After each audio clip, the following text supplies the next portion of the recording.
Gregory, I do not feel so good. What's wrong? I have a sudden urge to take a nice walk to an underground bunker and to chew bubblegum. What?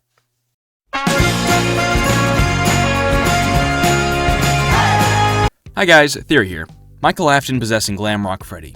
It's gotta be the most well-known theory to come out of Security Breach, right? Out of every whack job theory to come out of Security Breach, Glamrock Freddy being possessed by Michael Afton is by far the only theory I've seen that's not only generally liked by fans, but also withstood the test of time, still being talked about / referenced to this day. As shown by me making a video about it, of course. Well, I'm here to say that it's probably wrong. Objection! How can you say this is wrong? You just said this is the most generally accepted theory from Security Breach. Well, if you just let me explain, I think you'll understand where I'm coming from. First off, where does this theory come from? Well, it comes from game theory. It was an additive theory to go along with Gregory being a robot. It was supposed to be Gregory was the crying child and Glamrock Freddy was Michael Afton. The good old brotherly bond. Since then though, Gregbot has been condemned to the darkest pit of hell while Glam Mike has risen to the top. So then, why am I defaming it all of a sudden? Well, it all started when I was replaying through Security Breach for lore and a few clips I needed. Mainly Freddy's existential crises throughout the game. As I made my way through the game, neurons in my brain started going haywire. I had a full-on Jimmy Neutron brain blast.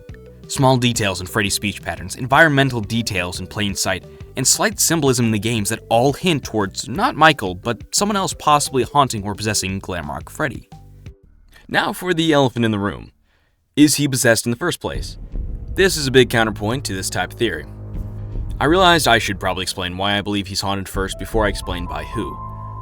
The main evidence for this theory's basis is the monologue before the Burn Trap boss fight. I found myself for the first time when I cleared the path. I have changed. I am not me. What makes this small piece of evidence even stronger is when we're given more insight into the events before Security Breach.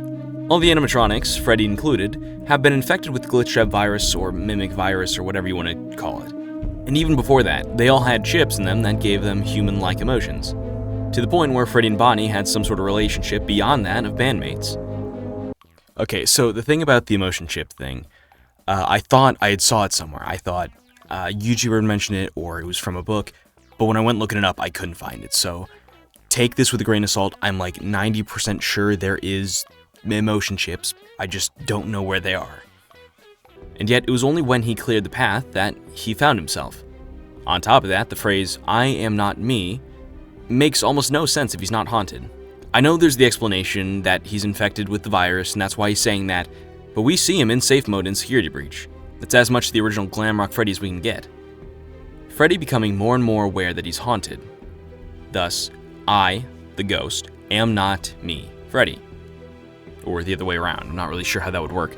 More evidence that could be used is Freddy knowing that Burn Trap was a he. Now this could be an Afton child, but it could also just as easily be that Vanessa referred to him as a he before. There's also the intro where Freddy glitches on stage.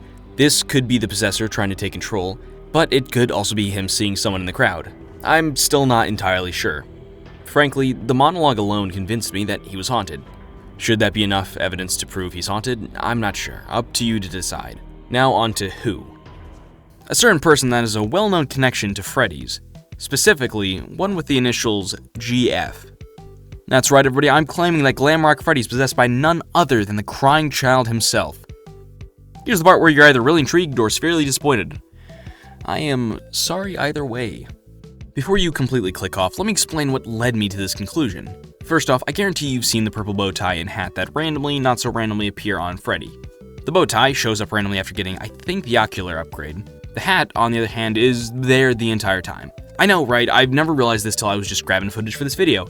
When you're hiding in the clinical booth while Vanessa's yelling at Freddy, her flashlight bounces up and down along his face, pointing at his hat most of the time. And look at it, it's purple. Originally, I thought this was just something with the lighting, but that's not it. When the light is on the bow tie, it's pure black, so this was intentional.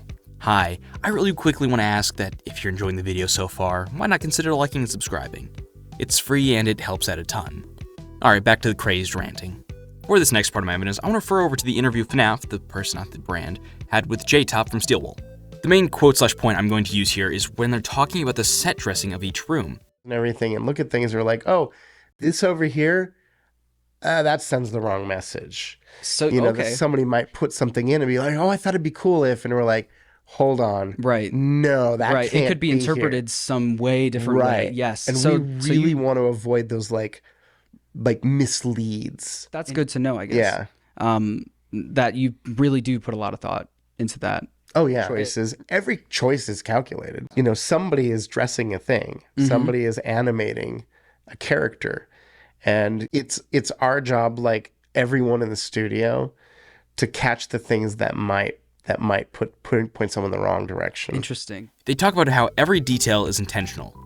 And I want you to keep that in mind for this next bit of the video. Okay, got it? Good. Glamrock Freddy's very much an orange bear, wouldn't you say? So, you'd think that when he's recreated in light form, he'd be orange. Well, you'd be wrong. Every time his face is created with those weird lights that I do not know the name of, he's yellow. And once again, I tried rationalizing this to myself. Oh, well, maybe they didn't have orange or something. Well, they did. They use it for accents on the same light. So then why is it yellow if not to tell us something? Every other light is accurate, while his turns him into Fredwardo. There's also the giant golden statue in the main entrance, albeit all of them have golden statues, so that may not be as important, but it's still something to consider. There's the popsicles at the end of the Free Vanny ending, and as much as I want to use this as evidence, it's being held by Gregory, so it'd be pretty shoddy evidence at best. These are just the physical/design elements from Security Breach, mind you. I still have lines and behaviors to go over. Next, I want you to take a look at the line that I mistakenly deleted from my computer because I thought I wouldn't need it again. The line, My friends are here. Now, there are three possible explanations for this, under the circumstance that it's Crying Child. A, it's Freddy's friends, aka Roxy, Chica, and Monty.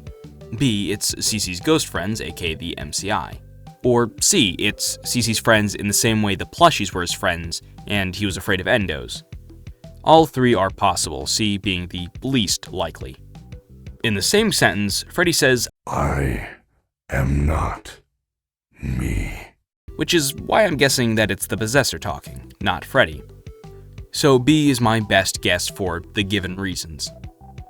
My problem with Michael talking is why would he call the missing children his friends? They weren't his friends, they were more likely to be Cece's friends. As to why I don't think Michael is the ghost here. There's also the lines, She brought me here. I found myself for the first time when I cleared the path. which is part of the same monologue, which you'd think would give an estimated time of when he got possessed, but we have no dates, so yeah, not really. Next, I want to bring attention to how Freddy acts.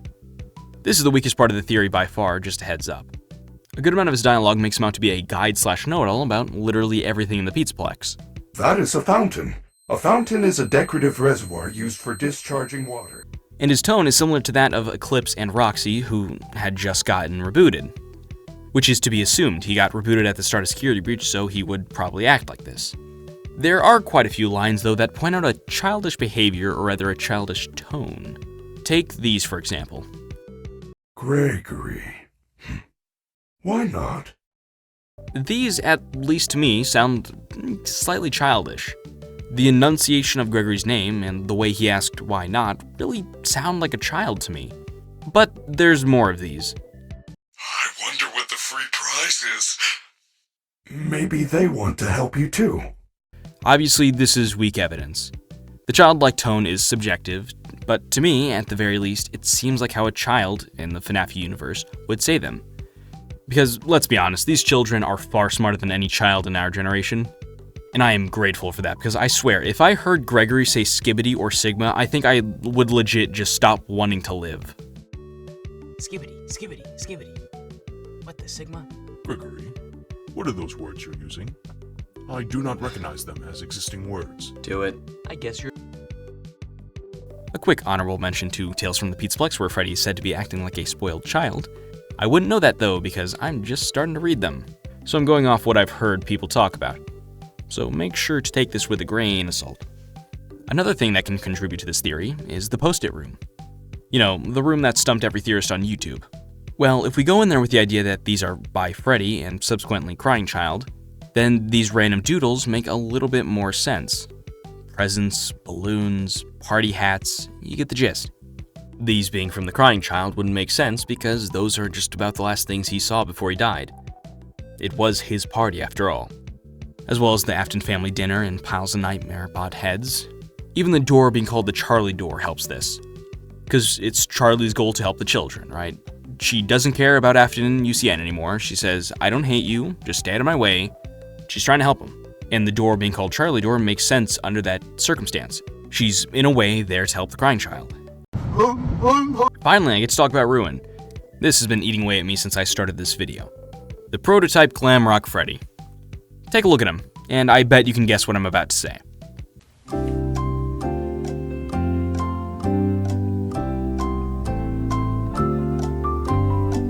Correct answers were the missing head and the stomach mouth. The missing head being in reference to the bite of 83, which resulted in Cece's death, and the stomach mouth we see Nightmare Fredbear have in FNAF 4. I do want to say by using this evidence I'm going back on a previous theory saying that Proto Freddy's a different Freddy, so I'll just flip-flop between the two theories until we get a better answer. Which the better answer may be in the form of J-Top, which, I don't know. It makes it sound like it's the same Freddy, but Do you see why I'm presenting this idea now? I mean, look at it. There are so many visual details as well as dialogue details that support this idea. But that alone might not be able to convince you. I mean, his hat's purple, big whoop. But I want you to take a look back at Sister Location real fast. I know, weird request, just stick with me here. In Sister Location, when Baby gets possessed by Elizabeth after dead ending her, Baby's eyes change color. Like, physically change, not like only in mirrors or certain lights. Her eyes permanently become green, because Elizabeth's eyes were green. This is the same way with the puppet. The puppet didn't originally have the tear streaks. They only appeared after it was possessed by Charlie. Now, riddle me this. If Cece, a child connected to Fredbear, is to possess a Freddy who is not a Fredbear or Golden Freddy, what do you think would change when she's possessed him? Likely the hat and bow tie, since we don't really have a definitive eye color for Cece. And we know possession can affect the surroundings. For proof, look at FNAF 1. The posters change constantly from crying children to newspapers to Freddy tearing off his own face. And let us not forget the Golden Freddy poster. I mean, seriously, even if you prefer Glamrock Freddy being Michael, which I don't blame you for, you've got to admit, the evidence I've gathered is pretty darn good. Now, this theory isn't perfect. No theory is. For example, we don't even know for sure that Freddy's possessed in the first place. I mean, comparing his actions to those of Help 1 and 2, I guess they're slightly different, but even then, it's not too much of a difference. I mean, the soul of Cece should have been put to rest in FNAF 6, right? Let's be honest with ourselves, that fire did almost nothing to help besides delay the inevitable. The agony of the children made the blob. William, or maybe his agony, I'm not really sure, is debatably still kicking around in the form of Burn Trap. Well, was, then got yoinked. And who knows where Henry and Michael ended up. There's bound to be flaws that I completely miss, and that's why I trust you as a viewer to point them out. I'm hoping I did a good job of convincing you that Glamrock Freddy is possessed by Cece. You may not agree, and that's completely valid. I'm at least hoping I piqued your interest and kept you entertained for the duration of this video. I do want to quickly explain why I'm choosing to do theories on mostly random topics.